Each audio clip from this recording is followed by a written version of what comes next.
Document Tingz, bringing truth to the light. Paper trail strong, yeah, we reading it right. From the docket to the drop, every case, every scene. I'm your courtroom reporter with the facts in between. Yeah. Document Tingz, bringing truth to the light. Paper trail strong, yeah, we reading it right. From the docket to the drop, every case, every scene. I'm your courtroom reporter with the facts in between. Yeah.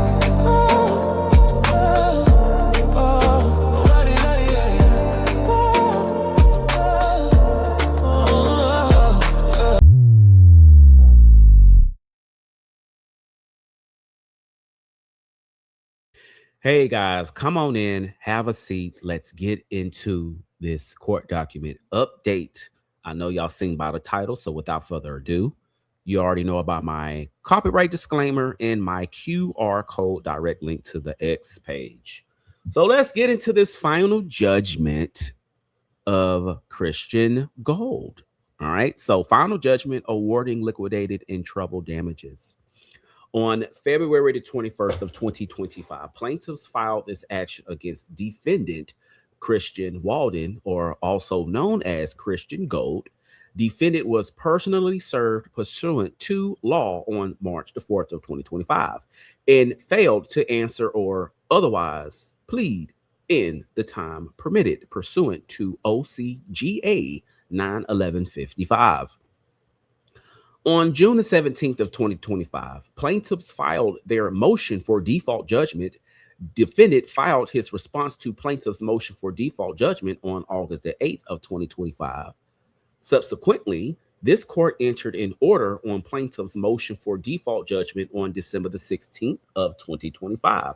The order found defendant in default pursuant to OCGA 91155 and allowed defendant to open default if he pays court costs within 10 days of the date of the order.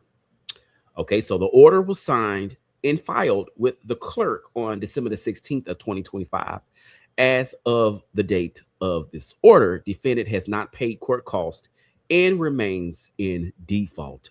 It is hereby ordered that the motion for entry of final judgment following default is granted, as y'all see there.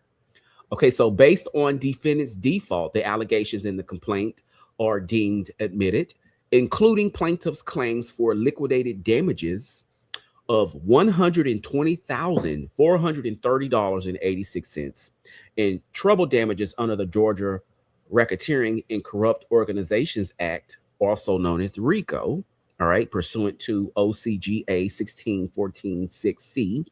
Treble damages for violation of the RICO Act are $361,292.58. Plaintiffs are awarded prejudgment interest occurring at 7% per annum from February the 21st of 2025 until the date of the final judgment.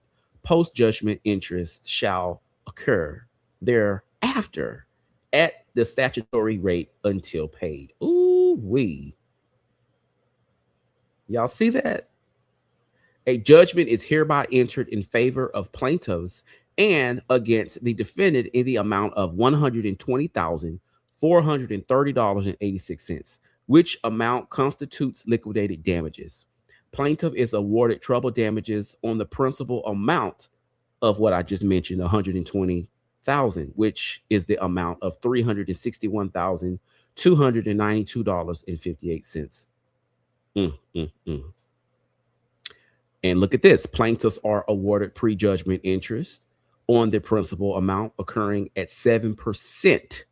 And as y'all can see, from February the 21st of 2025 through November the 21st of 2025, in the amount of $6,322.62, which comes out to a final judgment of $367,625.20.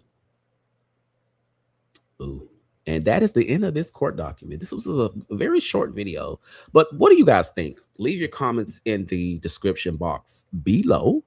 Like, share, and subscribe. And as I always say, I appreciate y'all so much. Thank y'all for the subscription. Thank y'all for the following. And hey, I couldn't do this without you guys. And as I always say, When you lead with integrity, you never have to worry about somebody questioning your loyalty or your intentions. And with that being said, I will see y'all on the next video. Y'all have a good one.